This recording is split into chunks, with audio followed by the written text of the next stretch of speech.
ഒറ്റശിഖരം സീരിയലിലെ latest episode promo റിവ്യൂയിലേക്ക് എല്ലാ കൂട്ടുകാർക്കും സ്വാഗതം. അങ്ങനെ മീനാക്ഷി ആണെങ്കിൽ കുഞ്ഞിനെ പതിവ് പോലെ തന്നെ കുഞ്ചിച്ചുകൊണ്ടിരിക്കുന്നു. ഈ സമയം അവിടേക്ക് പ്രസന്ന വരുന്നുണ്ട്. അപ്പോഴാണ് അവർക്ക് ഓർമ്മ വരുന്നത്, എന്തായാലും ഒരു 3 മാസത്തേക്ക് കുഞ്ഞിവിടെ ഉണ്ടാകുമല്ലോ, പതിവ് പോലെ അല്ലെങ്കിൽ നാട്ടു നടപ്പ് പോലെ തന്നെ കുഞ്ഞിന് നൂലുകെട്ടും മറ്റ് ചടങ്ങുകൾ നടത്തണമെന്ന് അവർ ചിന്തിക്കുകയാണ്.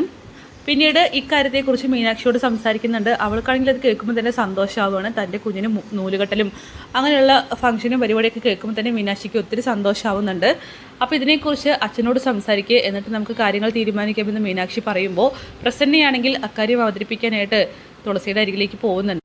അയാളാണെങ്കിൽ ഒരു രീതിക്ക് പ്രസന്നയെ നോക്കുകയും അതുപോലെ ദേഷ്യത്തോടെ സംസാരിക്കുകയൊക്കെ തന്നെ ചെയ്യുകയാണ് പതിവ് പോലെ.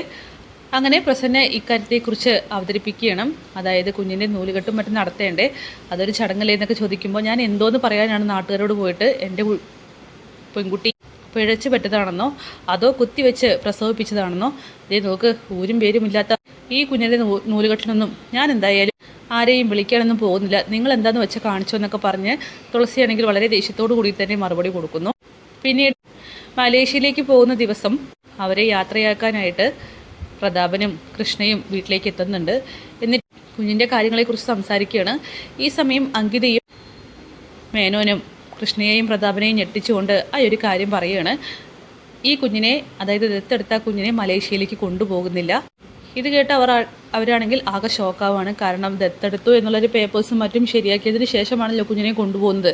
അപ്പോൾ കൊണ്ടുപോകുന്നില്ല എന്ന് പറയുമ്പോൾ തന്നെ കൃഷ്ണയ്ക്കാണെങ്കിൽ ഒരു ഞെട്ടലാണ് ഉണ്ടാകുന്നത്. ഏട്ടനെന്താ അങ്ങനെ പറഞ്ഞു? എടി, ഞാൻ പറഞ്ഞതിൻ്റെ അർത്ഥം നിനക്ക് മനസ്സിലായി. ആ കുഞ്ഞ് ഞങ്ങളുടേതാക്കിയതിന് ശേഷം മാത്രമേ കൊണ്ടുപോവുകയുള്ളൂ. അങ്കിതയാണ് അതിൻ്റെ അമ്മ. 3 മാസമൊന്നും ഞങ്ങൾ കാത്തിരിക്കുന്നില്ല, അതിനുള്ളിൽ തന്നെ കുഞ്ഞിനെ വന്ന് കൊണ്ടുപോകും. എന്തായാലും അപ്പോഴാണ് അവർക്കൊരു ആശ്വാസമാവുന്നത്.